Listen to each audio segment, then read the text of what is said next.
السلام علیکم ورحمۃ اللہ تعالی وبرکاتہ۔ الحمد للہ رب العالمین والعاقبۃ للمتقین، الصلاة والسلام علی سید المرسلین، اما بعد فاعوذ باللہ من الشیطان الرجیم، بسم اللہ الرحمن الرحیم۔ لقد كان لكم في رسول الله أسوة حسنة، صدق الله المولانا العظيم وصدق رسوله النبي الأمين المتين الكريم، ونحن على ذلك لمن الشاهدين والشاكرين والحمد لله رب العالمين۔ معزز سامعین اکرام، عزیزان ملت اسلامیہ، آج کی یہ محفل رنگ رضا کے نام سے موسوم ہے۔ چندرپور میں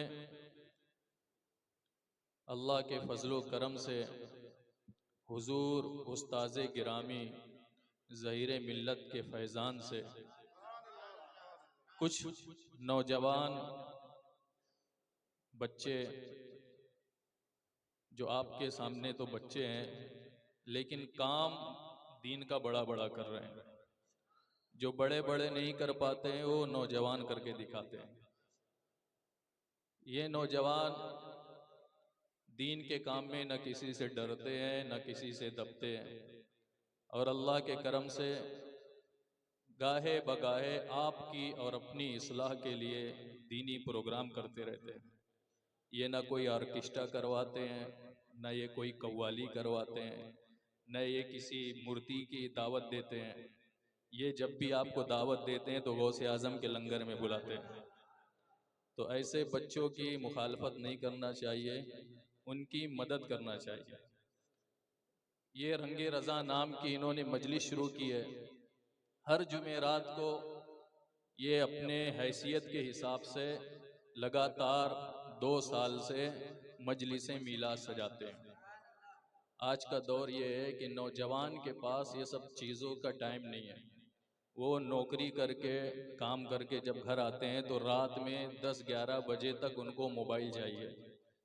لیکن یہ اللہ کا فضل ہے کہ یہ نوجوان بچے رات میں جب کام کر کے لوٹتے ہیں تو ذکر میلاد سجاتے ہیں، رنگ رضا سجاتے ہیں، اور آج اس رنگ رضا کو 2 سال مکمل ہو گئے۔ 2 سال مکمل ہو گئے جس کی خوشی میں انہوں نے یہ پروگرام رکھا، اور بڑے بڑے علماء اکرام کو انہوں نے مدعو کیا۔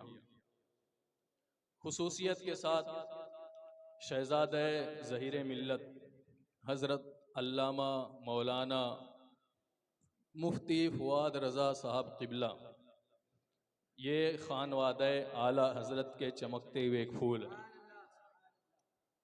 اور مہمان خصوصی سید کیفی علی صاحب قبلہ، یہ ہماری خوش نصیبی ہے کہ ہمارے اور آپ کے سامنے بیٹھ کر وہ نعت سنا رہے ہیں، ورنہ یہ وہ شخصیت ہے کہ تاج الشریعہ کے سامنے بیٹھ کے نعت سناتے ہیں۔ اپنی حیات میں حضور تاج الشریعہ ان کو اپنے سامنے بیٹھا کے نعت سنتے تھے ان سے۔ یہ وہ شخصیت ہیں، آل رسول ہیں۔ ان بزرگوں کا آ جانا یہ بہت بڑی بات ہے۔ ہم اور آپ کے باتوں سے وہ اثر نہیں ہوتا ہے جو ان بزرگوں کی زیارت سے اثر ہوتا ہے۔ آپ دیکھتے نہیں کہ بہت سارے لوگوں نے نبی اکرم صلی اللہ علیہ وسلم کے دین کے لیے بلایا، تبلیغ کی، لیکن کچھ لوگ ایسے تھے جن پر تبلیغ کا کوئی اثر نہیں ہوا، صرف زیارت نبی سے کلمہ پڑھ کر مشرف باسلام ہو گئے۔ تو اس لیے یہ بزرگان دین کا صدقہ ہے اور یہ مجلس سجائی گئی۔ تھوڑی دیر کے لیے میں آپ کے سامنے حاضر ہوں۔ درود شریف پڑھی، اللہم صلی علی سیدنا شفیعنا نبینا مولانا محمد معدن الجود والکرم وآلہ وبارک وسلم، صلاۃ و سلام علیک یا رسول اللہ صلی اللہ تعالی علیہ وسلم۔ اللہ کی سرتاب قدم شان ہے یہ، اللہ کی سرتاب قدم شان ہے یہ، انسان ہی انسان وہ انسان ہے یہ۔ قرآن تو ایمان بتاتا ہے انہیں، ایمان یہ کہتا ہے میری جان ہے۔ معزز سامعین اکرام، ہم اور آپ زندگی گزارتے ہیں، آج کا نیا دور ہے، ہر آدمی کسی نہ کسی کو اپنا آئیڈیل بنائے ہوئے ہے جو اس کی پیروی اور اتباع کرتا ہے، لیکن حقیقت میں ہمارے لیے پیروی کی جو چیز ہے اور ہمارے لیے پیروی کے لیے جو چیز متعین کر دی گئی ہے وہ کیا ہے؟ نبی پاک کی سیرت اور ان کا طریقہ۔ قرآن پاک فرماتا ہے لَقَدْ كَانَ لَكُمْ فِي رَسُولِ اللَّهِ أُسْوَةٌ حَسَنَةٌ، بے شک تمہارے لیے رسول پاک کی زندگی میں اسوہ حسنہ ہے، وہی بہترین زندگی گزارنے کا نمونہ ہے۔ آپ کو اس کے طرف نہیں دیکھنا ہے، آپ کو رسول اکرم کی شخصیت کو دیکھنا ہے اور ان کے بتائے ہوئے طریقے پہ زندگی گزارنا ہے۔ ہمارے لیے قرآن نے یہ پیغام دیا، لیکن کسی بھی مسئلے پر، کسی بھی چیز پر عمل کرنے سے پہلے اس کا علم ہونا ضروری ہے۔ آج ہمارے پاس کیا علم ہے؟ آج ہمیں کس کی جینتی کب ہے وہ تو معلوم ہے، کب کون پیدا ہوا وہ معلوم ہے، کون سے نیتا نے کتنے دن جو ہے 5 سال کتنے سال جو ہے حکومت کی وہ ہم کو معلوم ہے، 2 تاریخ کو کس کی جینتی ہے وہ ہم کو معلوم ہے، وہ کہاں پیدا ہوئے کہاں مرے وہ سب ہم کو معلوم ہے، لیکن نہیں معلوم تو رسول اکرم کی سیرت نہیں معلوم۔ ہمیں نہیں معلوم کہ رسول اکرم مکے میں کتنے سال رہے، مدینے میں کتنے سال رہے، کب آپ نے ہجرت کی اور آپ کی کیا سیرت ہے یہ ہم کو نہیں معلوم۔ تو آپ خود سوچئے جب رسول اکرم کی سیرت ہی ہم کو نہیں معلوم تو ہم کیا ان کے سیرت پر عمل کر کے اپنے لیے نمونہ حیات بنائیں؟ تو اس لیے مسلمانوں سیرت نبی کا مطالعہ کرو، شریعت کا مطالعہ کرو۔ رسول اکرم صلی اللہ علیہ وسلم کی ذات یہ خدا کی طرف سے ایک ایسی نعمت ہے کہ اللہ تبارک و تعالیٰ نے رسول اکرم کو یہ تصرفات عطا فرما دیے ہیں کہ ان کی زبان سے جو نکل جائے وہی شریعت ہے۔ جب ان کے مبارک لب ہلتے ہیں تو عام بولی والے الفاظ نہیں گرتے ہیں، میرے آقا کے جب زبان مبارک اور ہونٹ مبارک ہلتی ہے تو حدیث و قرآن کے پھول جھڑتے ہیں۔ اعلیٰ حضرت فرماتے ہیں وہ لب ہیں وہ گل ہیں لبہائے نازک ان کے، ہزاروں جھڑتے ہیں پھول جن سے، گلاب گلشن میں دیکھ بلبل یہ دیکھ گلشن گلاب میں۔ تو نبی اکرم صلی اللہ علیہ وسلم کی سیرت پڑھیے، ان کا اخلاق پڑھیے کہ ان کا اخلاق کیا تھا۔ آج اخلاق کی بہت زیادہ کمی ہے ہمارے اندر۔ اخلاق کیسا ہونا چاہیے؟ اخلاق کس کو کہتے ہیں؟ اخلاق یہ کوئی ایک چیز نہیں ہے، بہت ساری صفتوں کے مجموعے کو اخلاق کہتے ہیں۔ آدمی کے اندر برداشت کرنے کی طاقت، آدمی کے اندر معاف کرنے کی طاقت، آدمی کے اندر عدل و انصاف کرنے کی طاقت، آدمی کے اندر وعدہ پورا کرنے کی طاقت، آدمی کے اندر شجاعت کی طاقت، آدمی کے اندر غربا اور مساکین کی غمخواری کرنے کی طاقت، یہ تمام اچھائیوں کو ملا کر اخلاق بنتا ہے۔ اور میرے نبی کا اخلاق کیا تھا؟ قرآن پاک سے پوچھئے اِنَّكَ لَعَلَىٰ خُلُقٍ عَظِيمٍ، آپ کا اخلاق سب سے اعلیٰ مرتبے پر تھا۔ اسی وجہ سے حدیث شریف میں حضرت عائشہ سے کسی نے پوچھا کہ رسول پاک کا اخلاق کیا تھا، تو ایک لفظ میں آپ نے جواب دے دیا۔ ارشاد فرماتے ہیں کان خلقہ القرآن، قرآن پر عمل کرنا یہی حضور کا اخلاق تھا۔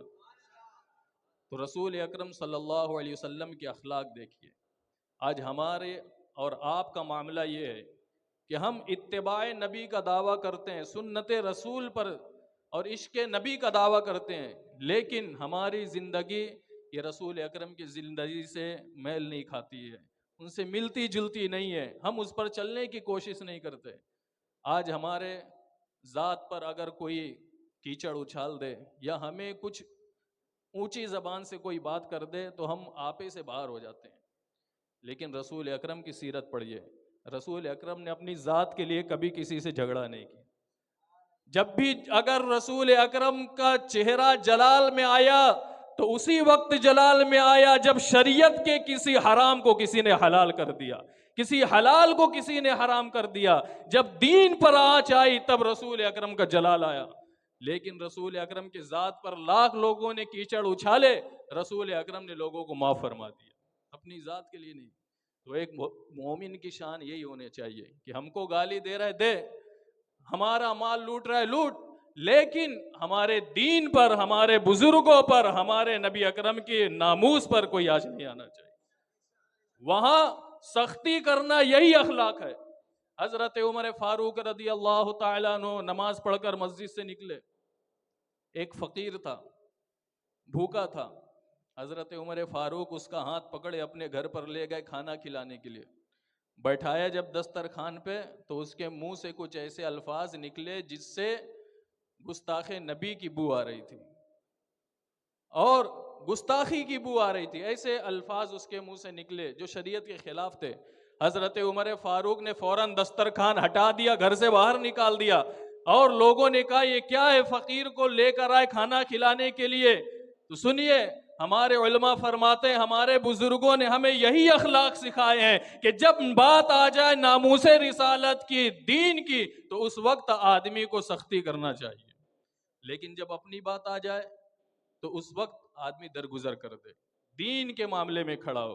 دین کے لیے لڑو تو لڑائی ہے، اپنے لیے تو سب لڑتے رہتے ہیں، اس میں کون سی بڑی بات ہے؟ دین کے لیے لڑو، اپنے بھائی کے لیے، اپنے دادا کے لیے، اپنے نانا کے لیے، اپنے ابا کے لیے لڑنا لڑائی نہیں ہے۔ لڑائی وہ ہے جو شریعت کے لیے لڑے، دین کے حکم کے لیے لڑے، اس کو لڑائی کہتے ہیں۔ اپنے لیے تو سب لڑ رہے ہیں آج کل۔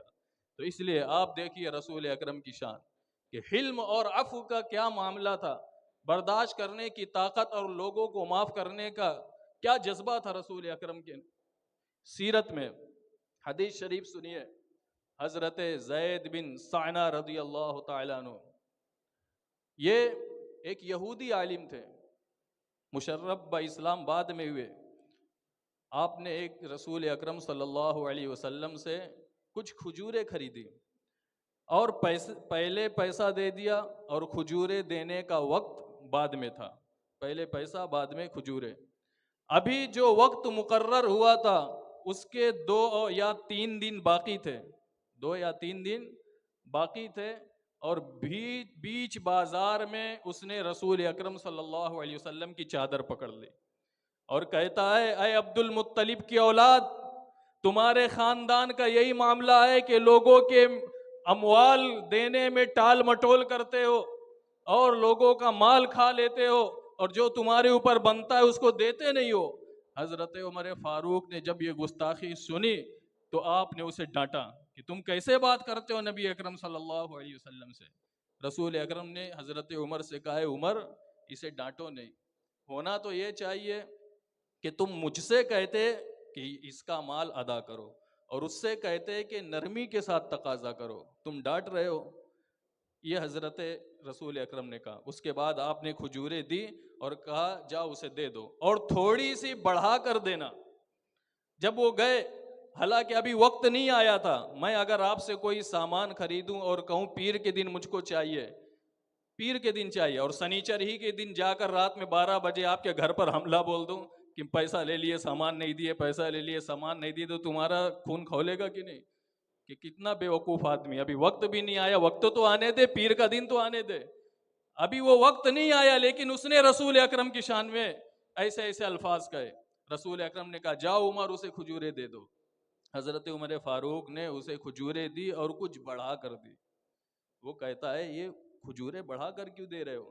کہتے ہیں، رسول اکرم نے مجھ سے کہا ہے کہ یہ تمہارا جو عقد میں مقرر ہوا تھا وہ ہے، اور میری بات سے تمہیں تکلیف ہوئی ہے، خوف ہوا ہے، اس وجہ سے رسول اکرم نے حکم دیا ہے کہ تمہاری دل جوئی کے لیے کچھ کھجوریں بڑھا کر تم کو عطا کر۔ تو اب اس کا عالم دیکھیے، رسول اکرم صلی اللہ علیہ وسلم کی قوت برداشت دیکھیے۔ وہ کہتا ہے، عمر تم پہچانتے ہو میں کون ہوں؟ وہ کہتا ہے کہ میں یہودیوں کا عالم زید ہوں۔ تو حضرت عمر کہتے، تم یہودیوں کے عالم ہو، توریت پڑھتے ہو، کیا حضور کے اوصاف نہیں پڑھے ہو؟ بیچ بازار میں تم اس طرح کی بات کرتے ہو۔ زید بن سعنہ کہتے ہیں کہ اے عمر سنو، بے شک میں نے توریت پڑھا ہے اور توریت کے اندر میں نے نبی آخر الزماں کی جتنی بھی صفتیں پڑھی تھی وہ سب صفت میں نے محمد عربی میں آزما لی. صرف حلم اور عفو کی ایک صفت تھی جو مجھے آزمانا تھا. میں نے توریت میں پڑھا تھا کہ جب ان کے ساتھ کوئی جہالت سے کام کرے گا, ان کے پاس کوئی جہالت سے بات کرے گا تو ان کے حلم کی طاقت اور بڑھے گی, اسے معاف کر دیں گے. اور میں نے آج آزما لیا. اے عمر سن رہے ہو, مجھے مال و زر کی ضرورت نہیں ہے, یہ پوری کھجوریں واپس لے جاؤ, آدھی کھجوریں امت محمدی پر صدقہ کر دو. وہ کھجوریں لے کر واپس چلے گئے اور زید بن صنعا حضور کے بارگاہ میں آتے ہیں, کلمہ پڑھ کر مشرف بہ اسلام ہو جاتے ہیں, مشرف بہ اسلام ہو جاتے ہیں. تو یہ ہے رسول اکرم کی سیرت کہ عام طور سے ہمارے پاس اگر اس طرح کا کوئی معاملہ ہے تو ہم ناراض ہو جاتے ہیں, غصہ ہو جاتے ہیں. اگر کوئی جہالت ہمارے ساتھ کرے تو ہم یہ سوچتے ہیں کہ اگر ہم اس نے ایک گالی دیا, اگر ہم 5 گالی نہیں دیں گے تو لوگ ہم کو کمزور کہیں گے, ہم یہ سوچتے ہیں. لیکن نہیں, رسول اکرم کی تعلیم یہ نہیں ہے. وَإِذَا خَاطَبَهُمُ الْجَاهِلُونَ قَالُوا سَلَامًا. قرآن نے ہمیں یہ درس دیا ہے, جاہلوں سے بحث کرنے کی ضرورت نہیں ہے, ہر سوال کا جواب دینے کی ضرورت نہیں. تو بس جب جاہل جہالت والی بات کرے قالوا سلاما, بس سلام کر لو, اس سے نکل لو. تو اب معاملہ یہ ہے کہ رسول اکرم کی سیرت ہمیں یہ بتاتی ہے کہ اپنی ذات کے لیے کبھی کسی سے لڑو نہیں. ہاں, دین کے لیے لڑو, دین کی بات آئے تب پیچھے نہیں ہٹنا ہے. لیکن اپنے ذات کے باری آئے تو ایک مسلمان اگر آپ کا کچھ پیسہ اس کے اوپر ہے یا کوئی بھی معاملہ اس کے اوپر ہے, اگر وہ مہلت مانگتا ہے تو دے دو, اس میں بھی آپ کے لیے ثواب ہے.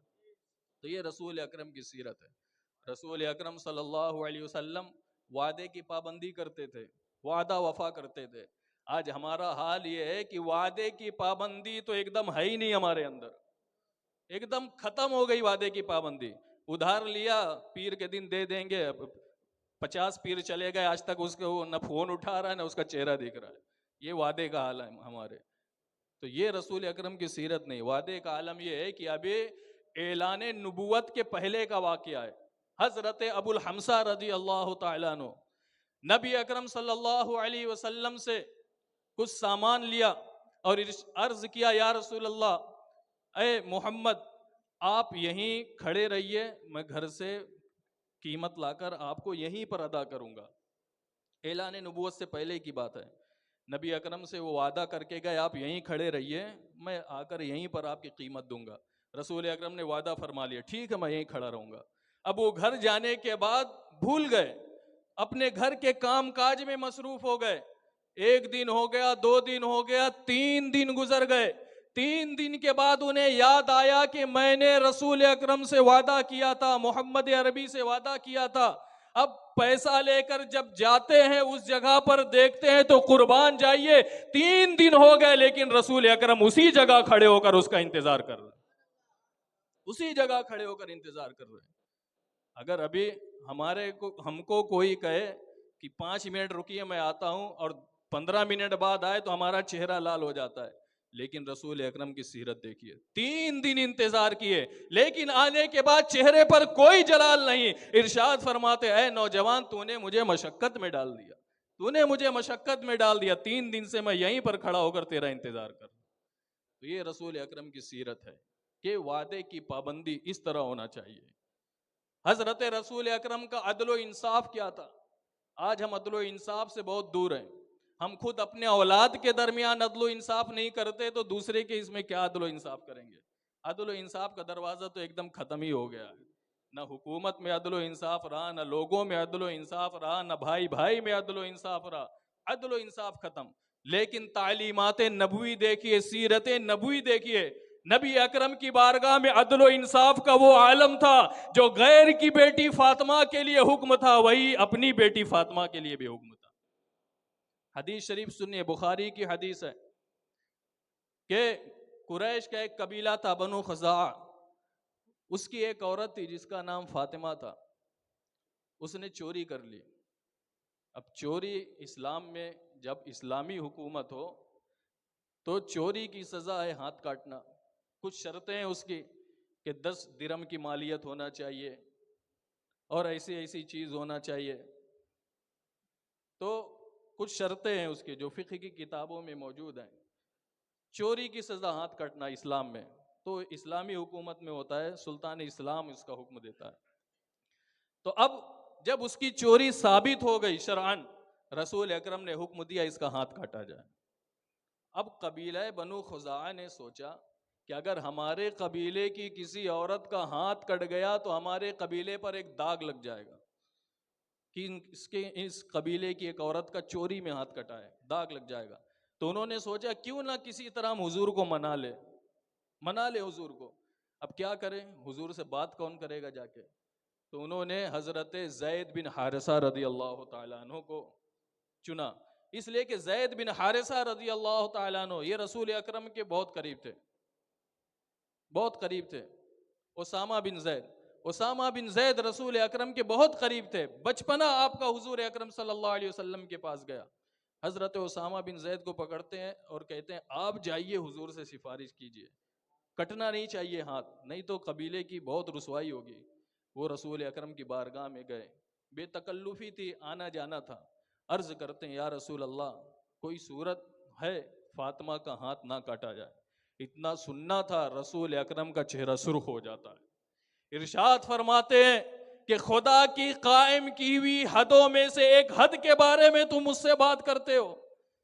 فوراً آپ منبر پر تشریف لاتے ہیں، خطبہ ارشاد فرماتے ہیں، اور اس کے بعد ارشاد فرماتے ہیں گروہ صحابہ سن لو، لو انا فاطمہ بنت محمد سرقت لقطع محمد یدہا. یہ فاطمہ تو چھوڑو، محمد کی بیٹی فاطمہ بھی اگر چوری کرتی تو محمد اس کا بھی ہاتھ کاٹ دیتا. یہ حدیث کے الفاظ ہیں کہ لو انا فاطمہ بنت محمد سرقت لقطع محمد یدہا، کہ اگر فاطمہ محمد کی بیٹی بھی چوری کرتی تو محمد کا بھی فیصلہ اس کے لیے بھی وہی ہوتا جو عام مسلمانوں کے لیے. تو یہ عدل و انصاف رسول اکرم صلی اللہ علیہ وسلم کا ہے. تو اس کو کہتے ہیں اخلاق، جس کے اندر عدل ہو، انصاف ہو، حلم ہو، عفو ہو. اور حالانکہ پروردگار عالم نے آپ کو پورے جہان کی ملکیت عطا فرما دی. رسول اکرم فرماتے اعطیت خزائن الارض، زمین کے تمام خزانوں کی چابیاں اللہ نے میرے ہاتھ میں دے دی. سب رسول اکرم کے ہاتھ میں، جس کو جو چاہتے ہیں عطا کرتے ہیں. اعلیٰ حضرت فرماتے ہیں لا ورب العرش، جس کو جو ملا ان سے ملا، بٹتی ہے کونین میں نعمت رسول اللہ کی. وہ شان خود ارشاد فرماتے ہیں اگر میں چاہوں تو یہ سونے اور چاندی جو ہے پہاڑ کی طرح میرے ساتھ چلیں، لیکن حضور نے زاہدانہ زندگی اختیار کی، سادگی بھری زندگی اختیار کی. حدیث شریف میں ایک دن حضرت عمر فاروق رضی اللہ تعالیٰ عنہ رسول اکرم کے پاس گئے ملاقات کے لیے.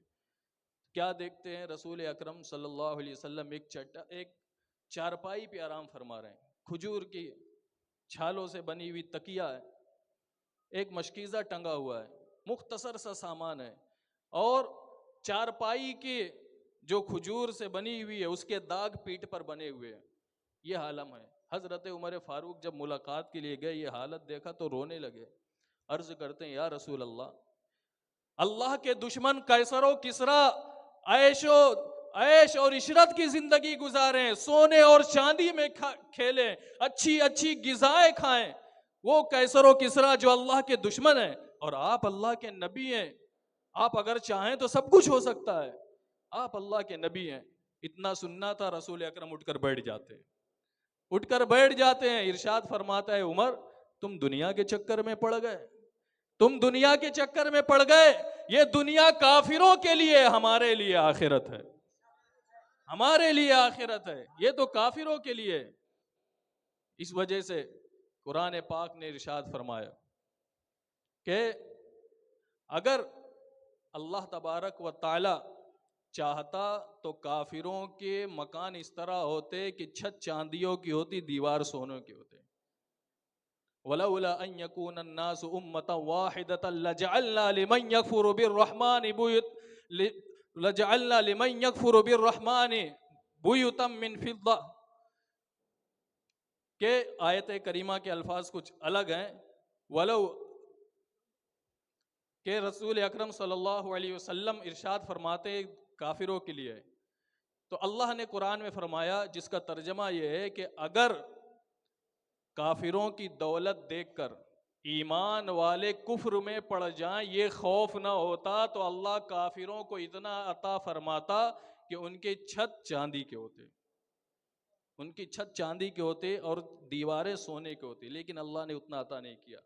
آج دیکھیے کسی کافر کی چھت چاندی کی ہے، کسی کی دیوار سونے کی ہے، نہیں ہے، لیکن پھر بھی کافروں کی دولت دیکھ کر آج لوگ کافروں کی طرف چلے جا رہے ہیں اور کفر کے اندھیرے میں گرتے جا رہے ہیں، حالانکہ بہت کم دولت دی گئی ان کو، اس لیے کہ ان کے لیے جو ہے دنیائی میں آخرت میں کچھ نہیں ہے۔ تو اللہ تبارک و تعالیٰ کے پیارے نبی ارشاد فرماتا ہے، عمر تم دنیا کے چکر میں پڑ گئے، دنیا یہ ہمارے لیے نہیں ہے، ہمارے لیے آخرت ہے، ہمارے لیے آخرت ہے۔ دنیا تو ہمارے لیے قید خانہ ہے، جو یہاں پر جتنی پابندی کرے گا آخرت میں اتنا آزاد رہے گا، اتنا آزاد رہے گا۔ یہ کافروں کے لیے تو جنت ہے، وہ جو چاہیں کھائیں، جو چاہیں بولے، جہاں چاہیں جائیں، ان کے لیے کوئی پابندی نہیں۔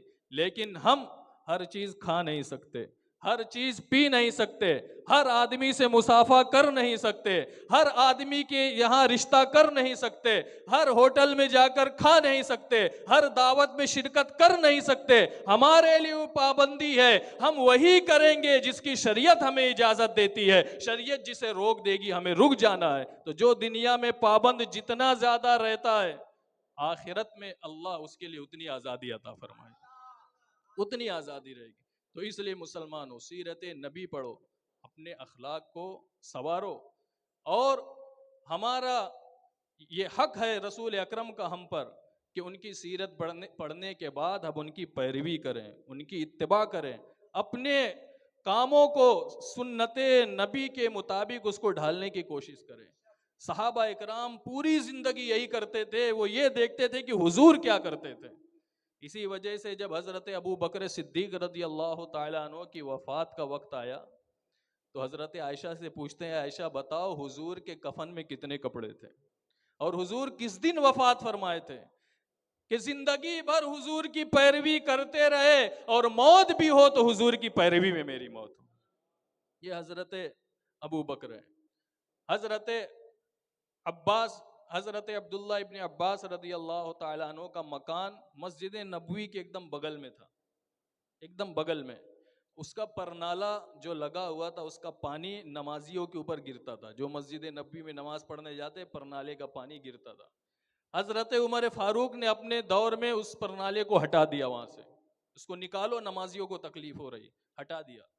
حضرت عبداللہ ابن عباس حضرت امیر المومنین عمر فاروق رضی اللہ تعالیٰ عنہ کے پاس آتے ہیں اور کہتے ہیں، اے امیر المومنین تم یہ جانتے ہو پرنالہ کس نے لگایا تھا؟ کہتے ہیں کس نے لگایا تھا؟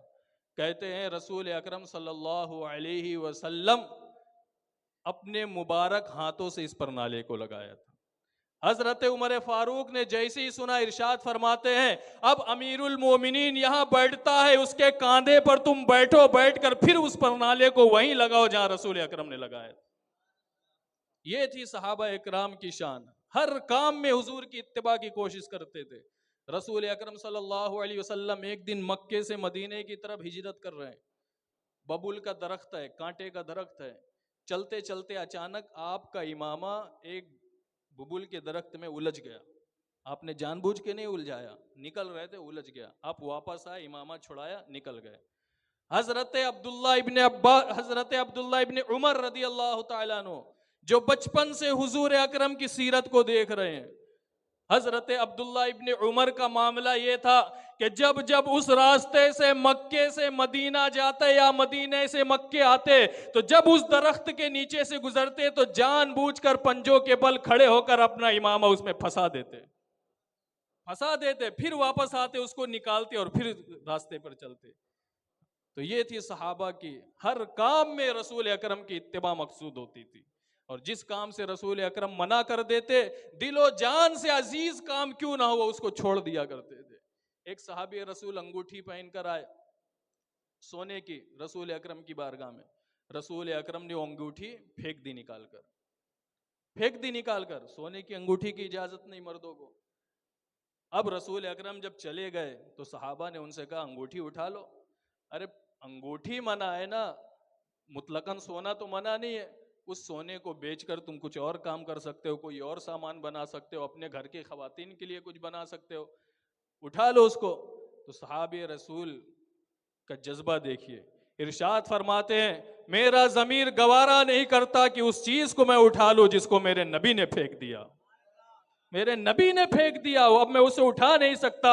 یہ سونا کیا ہے، یہ تمام چیزیں سب رسول اکرم کا صدقہ ہے. جان ہو، مال ہو، جان وہی ہے، سونا وہی ہے، چاندی وہی ہے، اولاد وہی ہے جو رسول اکرم کے کام آئے.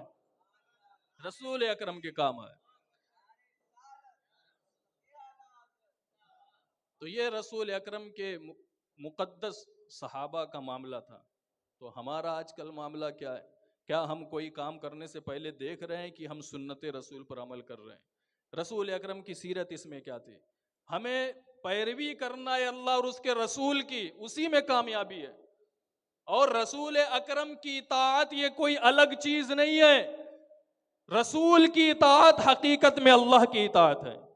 اللہ تبارک و تعالیٰ نے اپنی عبادت رسول اکرم کی غلامی میں پوشیدہ فرما دیا. بغیر دامن رسول کے خدا تک کوئی پہنچ نہیں سکتا. بغیر اطاعت رسول کے خدا کی اطاعت کوئی کر ہی نہیں سکتا. اللہ نے کہا نماز پڑھو، لیکن کیسے نماز پڑھو گے؟ جب تک اطاعت نبی نہیں ہے تب تک نماز نہیں. رسول اکرم فرماتے ہیں صلو کما رأیتمونی اصلی، نماز ایسے پڑھو جیسے مجھ کو پڑھتے ہوئے دیکھتے ہو. تو اگر نماز بھی ہم پڑھ رہے ہیں تو بغیر رسول کی غلامی کے نماز بھی نہیں. ہم اور آپ حالت قیام میں سجدے کی جگہ پہ دیکھتے ہیں، لیکن صحابہ کو حکم تھا شخصیت مصطفیٰ کو دیکھتے تھے. شخصیت مصطفیٰ پہ نظر ہوتی تھی. تبھی تو صحابہ کہتے ہیں کہ رسول اکرم صلی اللہ علیہ وسلم ظہر اور عصر میں قرات فرماتے تھے. حالانکہ ظہر اور عصر کی نماز میں سرن قرات ہوتی ہے، جہرن نہیں ہوتی. پیچھے والے کو کیسے معلوم امام صاحب قرات کر رہے ہیں کہ نہیں کر رہے ہیں؟ صحابہ کے الفاظ سنیے. صحابہ اکرام فرماتے ہیں ظہر اور عصر کی نماز میں ہم نے حضور کو دیکھا کہ ان کی مبارک داڑھی جنبش کرتی تھی. داڑھی مبارک ہلتی جی، اس کا مطلب یہ کہ حضور قرات فرماتے تھے. حضور قرات فرماتے. تو یہ حدیث بتانے کا مطلب اور مقصد میرا یہ ہے کہ صحابہ کو حکم تھا کہ شخصیت مصطفیٰ پر نظر رکھے، اس لیے کہ حضور کی اطاعت حقیقت میں اللہ کی اطاعت ہے. قرآن نے فرمایا من یطع الرسول فقد اطاع اللہ، جس نے رسول کی اطاعت کی اس نے اللہ کی اطاعت کر لی، اس نے اللہ کی اطاعت کر لی.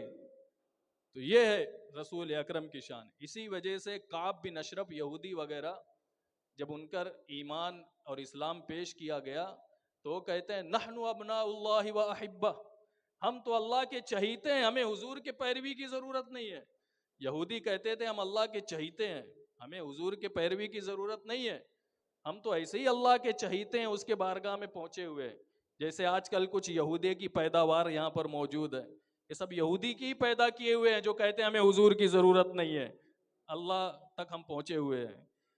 تو وہ کعب بن اشرف جو یہودیوں کا سردار تھا وہ بھی یہی کہتا تھا کہ ہمیں حضور کی ضرورت نہیں ہے، ان کے اتباع کی ضرورت نہیں ہے، ہم تو اللہ کے چہیتے ہیں. اللہ تبارک و تعالیٰ نے ارشاد فرمایا قل ان کنتم تحبون اللہ فاتبعونی یحببکم اللہ، اے محبوب فرما دو اگر تم چاہتے ہو کہ اللہ تم کو اپنا محبوب بنا لے تو میری اتباع کرو، اللہ تم کو اپنا محبوب بنا لے گا.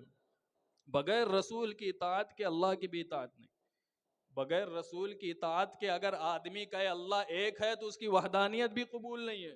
اسی وجہ سے اللہ نے فرمایا قل هو اللہ احد، اے محبوب آپ فرما دیجئے اللہ ایک ہے. یہ خود سے زندگی بھر کہتے رہے اللہ ایک ہے اور آپ پر ایمان نہ لائیں تو ان کی وحدانیت بھی خدا کے بارگاہ میں قبول نہیں ہے. آپ کی غلامی کا پٹا پہن کر جب کہیں گے خدا ایک ہے ان کی وحدانیت قبول ہوگی.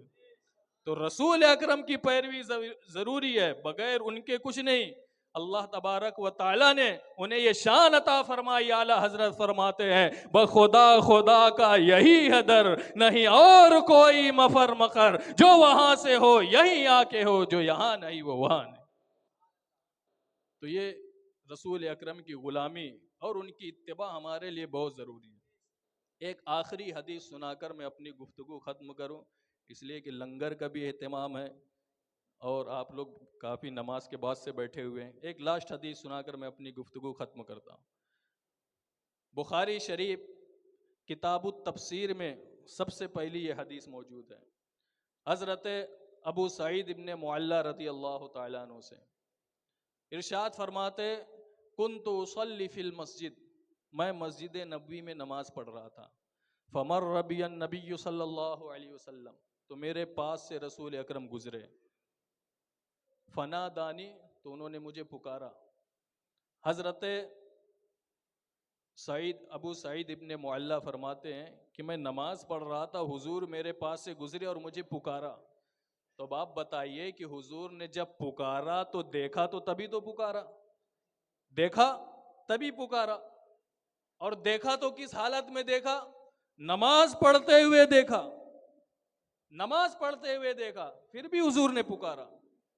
فرماتے ہیں کہ میں جلدی جلدی اپنی نماز پوری کیا اور رسول اکرم کی بارگاہ میں حاضر ہو گیا۔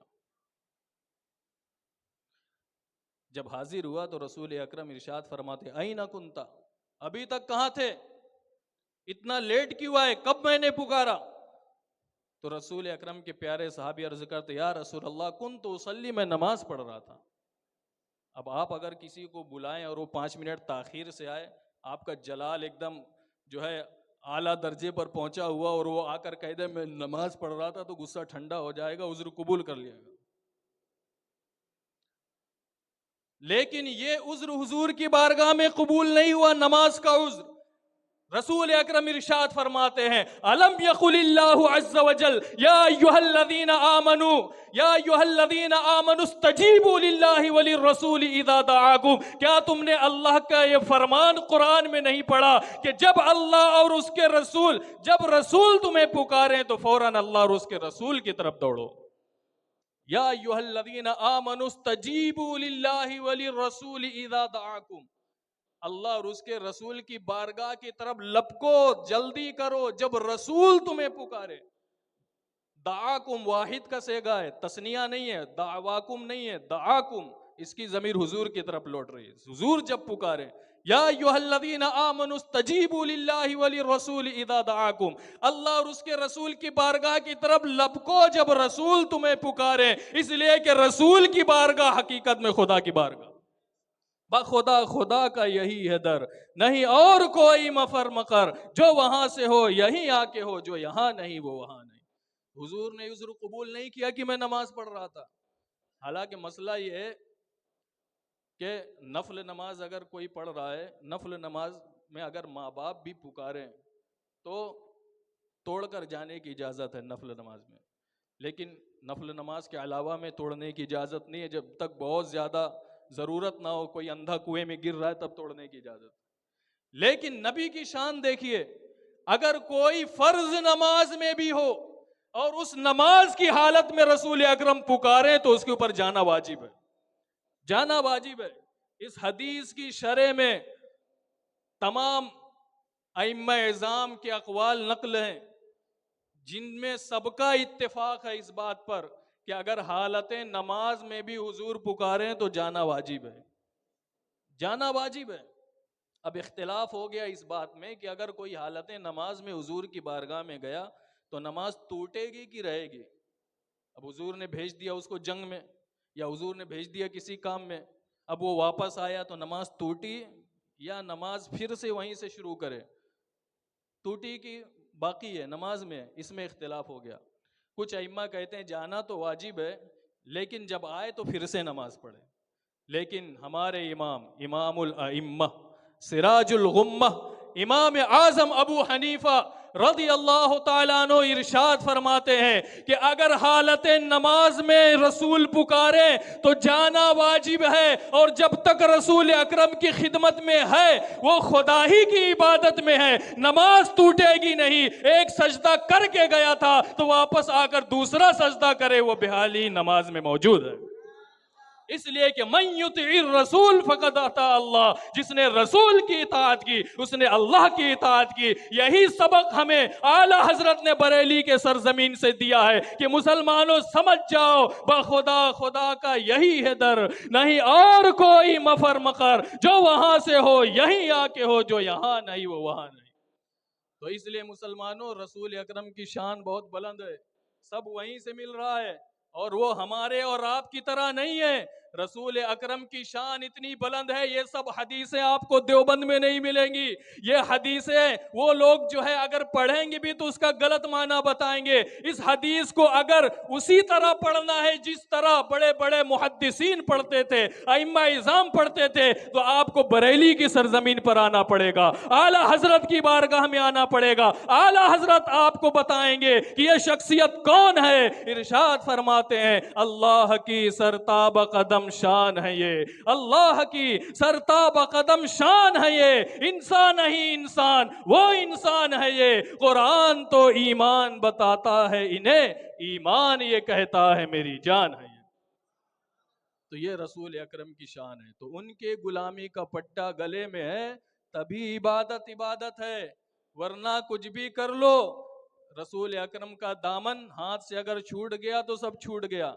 آج دنیا میں طرح طرح کی باتیں کرنے والے بہت مل جائیں گے، لیکن میدان محشر میں جب سب پریشان ہوں گے اور پریشانی میں گھومتے گھومتے گھومتے گھومتے وہ بھی یہی کہیں گے چلو حضور کی بارگاہ میں، چلو انبیاء اکرام کی بارگاہ میں، خدا کے بارگاہ میں کسی کو سفارشی تلاش کریں۔